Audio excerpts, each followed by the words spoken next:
A seguir, programa Valores, informativo semanal da indústria. Apoio Stick Fran, você ainda vai usar. Orcade Shoes Gallery, a tendência é você andar bonita. A fabricação do calçado exige diversas etapas de trabalho. Algumas das principais está aqui, é o corte. É sobre isso que nós vamos falar nessa edição do programa Valores, que está começando agora. Não sai daí, a gente volta já.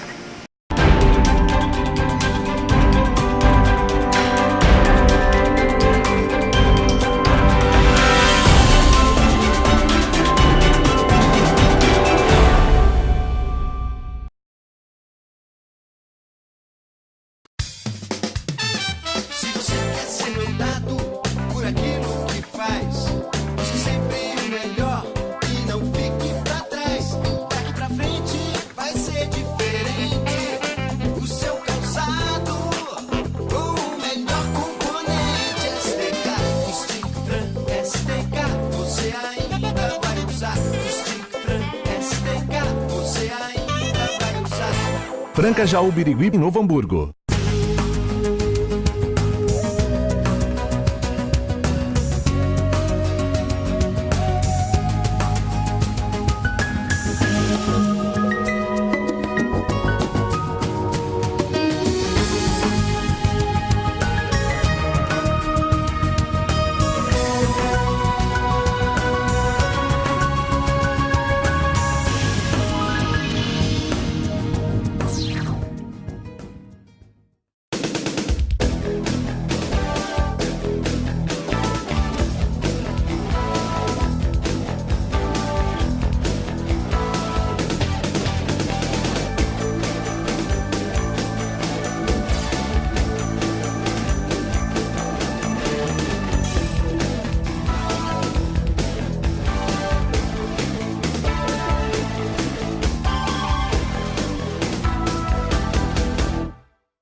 Voltamos a apresentar Programa Valores.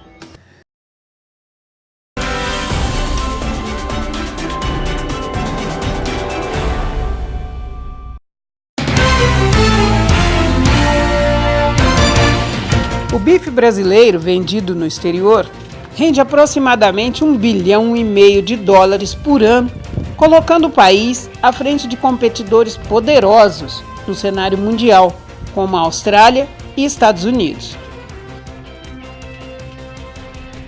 Muita gente ainda não sabe que tão valioso quanto o nosso filé são os produtos feitos com a embalagem da carne, ou seja, a pele dos bovinos. Depois de processada nos curtumes, a pele bovina é utilizada na fabricação de diversos produtos, como móveis, confecções, acessórios, bolsas e sapatos. Mas lidar com essa matéria-prima requer muita técnica e mão de obra qualificada.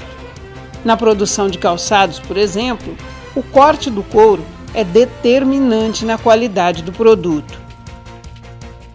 É aí que entra o conhecimento técnico e o talento natural dos cortadores. Esse processo, que antes era feito apenas manualmente, está em constante evolução. Depois do balancim, o mais recente é o sistema de corte a laser. Mesmo assim, em todos eles, o toque manual ainda predomina. 1.500 pares de calçados por dia. Uma produção como essa, quantos cortadores precisa, será? Eurípides, pode nos responder? A gente tem o cortador de forro e de vaqueta, se diz tudo cortador, né? De vaqueta, hoje a gente tem 5 balancim e 3 máquinas. E de forro, a gente tem 5 cortadores de forro. Então daria na área de produção só de corte, a gente está com 13 cortadores. E tem mais os auxiliares ainda. A área de corte propriamente dita, então, envolve quantos profissionais? Hoje, a gente deve estar hoje na área de corte praticamente com uns 20 funcionários. Eurípides, nos últimos anos, quais as principais mudanças no sistema de corte? Que antes cortava-se muito manual e pouca máquina. Hoje a gente se usa mais máquina e não corte manual, né? Quais as vantagens dessa evolução? Produção e qualidade. E as desvantagens? Praticamente nenhuma desvantagem, né? Realmente só vantagem mesmo que a gente adquiriu nesse período. Então, quando a gente pensa no corte à mão, que é um certo saudosismo aí, ele é dispensável? Não, não é dispensável. Ainda a gente tem o corte à mão. No caso, na produção da modelagem, que só faz as amostras, é tudo corte à mão. A gente não usa máquina, é tudo feito na mão. A mão de obra nunca se acaba, a gente sempre precisa dela, né? Não tem como. Esses profissionais, qual que é a base salarial deles? Hoje aqui na empresa, como a gente visa muito que a qualidade, a gente trabalha muito em cima da qualidade, a gente trabalha em cima de R$ 1.950. Tanto faz no corte a máquina, ou balancim, ou a mão? Tanto faz, a média salarial é essa. Outras empresas adquirem pagar por peça. Os cortadores, eles ganham como um pecista, entendeu? Aí ele faz o salário dele. A gente estipula o valor da peça e faz o valor. Aí, quanto mais ele produz, mais ele ganha, mas a gente perde em qualidade. É por isso que aqui vocês não... Por isso que aqui a gente não tem. Aqui a gente trabalhamos em qualidade. Não tem diferença. 46 anos de atividades. Senhor Newton, qual a opinião do senhor sobre essa profissão? Do calçado é uma das melhores profissões, né? Antes era até bem rentável, né? Agora, com o passar do tempo, ela ficou um pouco defasada, o corte, né? O cortador. Já foi melhor em que sentido? No sentido financeiro, né? O senhor foi adquirindo experiência através dos anos ou o senhor procurou uma formação? Não, através dos anos, mesmo foi através da prática, né? Cortando na prática, e vários tipos de materiais, vários tipos de modelos, então a gente vai aperfeiçoando cada vez mais, né? Mais na prática. Hoje já tem muita máquina, então já tirou um pouco mais da mão de obra, né? Máquina laser, balancim, máquina laser. Então o manual ficou um pouco mais defasado, né? A gente não está tendo muito mais a profissão manual.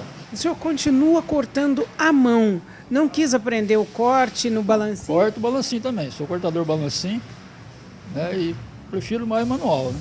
Quem sabe cortar à mão pode cortar no balancim. Agora, para cortar no balancim, é preciso saber cortar à mão? Tem que saber a qualidade do couro, o estiramento do couro. Então tem que saber a técnica, né? Agora não tanto, você pode cortar o balancim, pode ser cortador manual. Agora nem sempre é cortador manual, corta o balancim também. Varia, né? Às vezes quem aprendeu a cortar balancim não consegue cortar manual. Então é relativo, né? O que o cortador de couro precisa saber? Precisa saber do aproveitamento do couro, né? Da qualidade, né? As impurezas da vaqueta, né? Quanto veias e carrapatos, essas coisas assim, né? Qualidade para não sair um sapato perfeito, né? No estiramento, o estiramento tem que ser correto para não sair o sapato ficar torto na montagem. Então tem muita coisa que vai interferir na qualidade do final do sapato. Fala-se muito que o melhor couro foi embora, aquela história. Isso é fato? Teve cores melhores, né? Agora, ultimamente, tem várias categorias, né? Segunda classe, terceira, com as técnicas que tem, né? Vai melhorando, sim, tem melhorado o couro. Desde 1977, quando iniciou as atividades nessa profissão, cortador manual. Como é que foi o seu ingresso no setor, Joaquim? Na época, quando eu comecei a trabalhar, eu já estava salto. Isso foi em 76. Aí depois, nessa fábrica, aí surgiu a vaga de cortador. Joaquim, de quando você começou até agora, quais as principais mudanças? Tudo era manual, não tinha nada de balancinho. Aí depois veio o balancinho. Como é que vocês receberam a chegada do balancinho?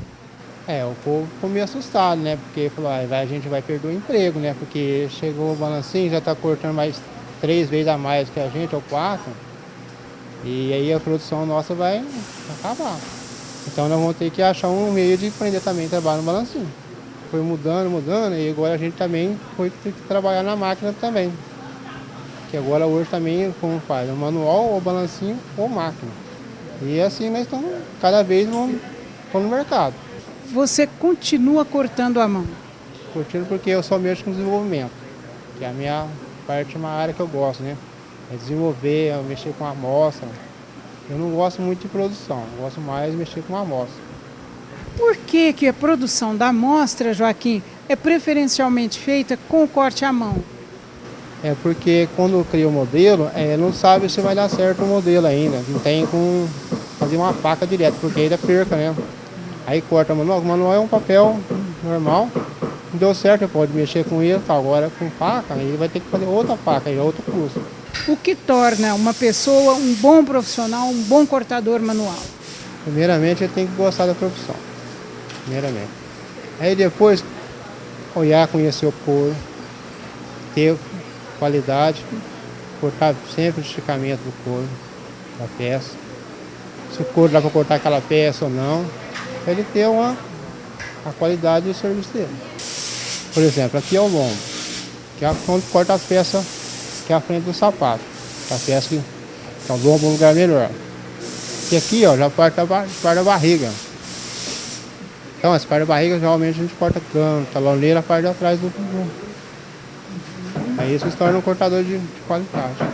Joaquim, então tem que entender de couro para ser... Não, tem que entender de couro. Se não entender de couro, tem cortador que fala que é cortador, mas não entende de couro. Aí não é um cortador de qualidade, é um cortador que foi por acaso aí, mas não tem muita atividade. Ele chega numa empresa, logo ele vai ser dispensado porque ele não vai servir para a empresa. Balancinho de corte gerando produtividade, a máquina computadorizada, que é a tecnologia, dando mais velocidade ainda na produção, mas o talento manual, esse continua insubstituível. Esse não tem jeito. Todas as fábricas tem que ter. Tem que ter sempre um manual. Se não tiver, não é indústria. Wesley, a sua carreira profissional começou quando? Por volta de 2003, mais ou menos. Quantas empresas você já trabalhou? É a segunda aqui. Vai fazer 8 anos que eu estou nessa empresa. Trabalhei 2 anos em outra empresa e comecei aqui. Recebi uma proposta de trabalho para vir para cá, vim e estou até hoje na empresa.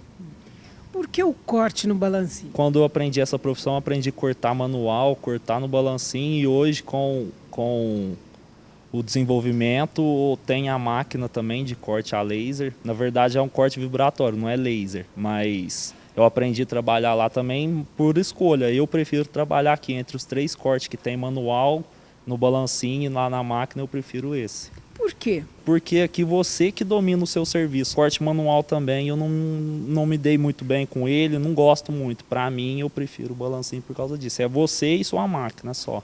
Na máquina não, na máquina você depende de uma pessoa que tem que ficar pegando peça para você. Então é você e a máquina e mais outra pessoa. O que é preciso para operar um balancinho de corte? As ferramentas essenciais são a faquinha de corte manual, usa no corte manual, mas é necessário no corte do balancinho também, canetinha para estar marcando as peças e só. Aí muitos cortadores usam essa ferramenta que é a machadinha, algumas empresas já proíbem, não deixam mais, mas essencial mesmo no corte são essas 2 ferramentas aqui. E o que o profissional precisa saber para operar, para desempenhar essa função? Primeiramente, bastante atenção, tem que ser um profissional bastante atencioso, porque o couro ele tem muito defeito. Antigamente, uns anos atrás, encontrava couro de 6ª, 5ª, hoje não trabalha mais com isso, hoje é 7ª, 8ª, uns couro com a classificação mais baixa. Caiu muita qualidade. Caiu muita qualidade do couro, então você precisa trabalhar com bastante atenção, focar no seu serviço ali para você estar fazendo um trabalho diferenciado dos outros. Essa queda da qualidade do couro que fica para a indústria brasileira, qual o reflexo? Dificulta bastante, porque se você pegar um couro com a qualidade melhor, a produção vai sair melhor, você vai cortar mais, você vai trabalhar com a cabeça mais tranquila. Agora, com a queda da qualidade dos materiais hoje, você tem que trabalhar, igual eu falei, com bastante atenção, ter mais atenção, você vai cortar menos, porque você tem que estar olhando mais, tendo mais precaução para não colocar defeito, para o calçado tá saindo legal ainda. Para a gente poder estar competindo com os outros países que vêm forte, aí, igual a China. Hoje a maior exportação de couro está indo para lá. Wesley, se você não fosse cortador, o que você faria? 2 faculdades. Hoje, na área de alimentação, o pessoal está se preocupando muito com isso, educação física e ser formado em nutrição esportiva. Esse é um projeto seu que está na gaveta ou você está trabalhando? Correndo atrás para conseguir. Porque isso aqui eu trabalho com carinho, é o que eu faço, eu gosto de fazer isso aqui, eu não faço porque eu preciso fazer. Eu gosto da profissão que eu tenho, mas um sonho que eu tenho a realizar é esse. Rafael tem 10 anos de atividades no setor. Mas como começou a sua trajetória profissional, Rafael? Eu entrei como auxiliar. Depois eles foram me dando oportunidades e eu fui melhorando aos poucos aqui dentro. Cheguei a virar supervisor, agora estou cortando agora. Faz há 3 anos que eu estou na máquina. Por que cortador? Porque era uma profissão que eu via que podia me dar mais futuro, me dar mais condições de fazer algum outro curso na vida. Rafael, que análise você faz das carreiras profissionais dentro do setor calçadista? Eu acho que desvalorizou um pouco as profissões do setor calçadista, porque está difícil achar um funcionário ultimamente, alguém que queira mesmo trabalhar. Agora você falou até com muita propriedade sobre a necessidade de qualificação profissional, ter os talentos dentro das empresas. Está realmente difícil, você percebe isso? Isso é difícil, porque hoje as pessoas não procuram mais a área do calçado, né? Procuram outras formas de viver. Então está mais defasado essa área. E a gente também não tem tanto valor assim no mercado. Isso é culpa de quem? Isso é culpa das próprias empresas incentivar, às vezes, mostrar que não é tão ruim trabalhar numa fábrica também. Qual a vantagem, então? A vantagem do ser cortador? O salário. O salário é mais alto do que os outros setores. Que a gente pode crescer e melhorar aqui dentro também, assim como aconteceu comigo. Raul, quanto tempo de atividades você tem como cortador? Como cortador tenho 4 anos aqui na Rafarelo. Eu entrei e já aprendi a cortar aqui mesmo. Mas você começou já no corte a laser? Já comecei nesse ramo. Nunca trabalhei em balancinho nem no corte manual, já entrei na máquina de corte direto. Por que você escolheu o corte? Porque o corte é uma área onde a gente tem um conhecimento maior de couro, também igual na máquina, a gente tem conhecimento de um pouco de computador, de um pouco de informática também, entendeu? Eu mesmo aprendi só trabalhando com os meninos aqui, eu entrei lá de auxiliar e conforme foi passando o tempo eu fui aprendendo a cortar, aprender a olhar couro, aprender a mexer na parte de computador da máquina, tudo. Por interesse próprio, não houve um curso preparatório? Não, por interesse próprio, aprendi a fazer tudo que eu sei, já aprendi a fazer muita parte de conserto da máquina, da parte de mecânica a gente também acaba entendendo um pouco, trabalhando aqui. É preciso o que para ser um bom cortador? A gente precisa conhecer de couro, né? E também de fazer colocação no couro, que não adianta a gente também só entender de couro, mas não saber fazer uma colocação de peças adequadas, né? Que vai dar um custo, tipo assim, um lucro, né? Para a empresa também. Eu preciso também aprender um pouco de informática para poder estar operando a máquina. E eu acho que dom também, né? O que precisa acontecer para melhorar? Para melhorar, eu acho que a primeira coisa que você precisa fazer para melhorar, que eu acho que é no Brasil inteiro, a primeira coisa é melhorar a qualidade de material para nós, cortador. E é melhorar 100% do nosso serviço. Chegamos ao final dessa edição, mas na semana que vem a gente está de volta com o Informativo Nacional da Indústria, Programa Valores, edição inédita, toda quinta-feira, às 21 horas, e as reprises em horários alternativos, como você vê aí na tela. Tenham todos uma boa noite, até semana que vem.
Franca Jaú Birigui, Novo Hamburgo.